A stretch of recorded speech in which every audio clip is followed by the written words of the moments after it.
Thug má cuairt na daltaí is scoil ón póladó Árann is mór le labhairt sleo faoin Nollaig na hOileáin. Chola bliain bíon drama na Nollaig agus an bliain seo tá an píbide brach ag na hardrangana agus ag an siúmar beag tá an chochlín dearg. Chomá leis na dramaí be Árann agus be ceol agus choileáin agus glór an Árann scríomh lia ar múntear iad.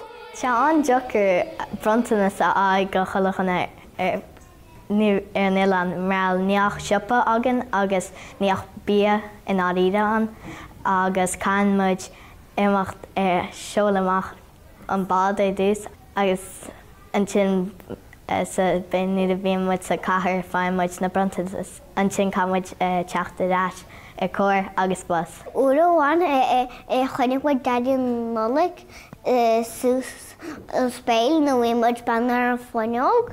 Ní heag an dadí na Nollaig bád nó eite le tá an téir slé. Tá me sú go mór le ihe Nollaig, mar gach bhí an teamaing ag tomáint hart ag déanar na títhe agus gach bliain bíon go leor sailte arab. Ní léon áras go bhfuil na daltaí seo is scoil ón póladó agus na daoine óga leog na hOileáin Árann is súla cuairt ó Santi Seania ar an oíche mhór.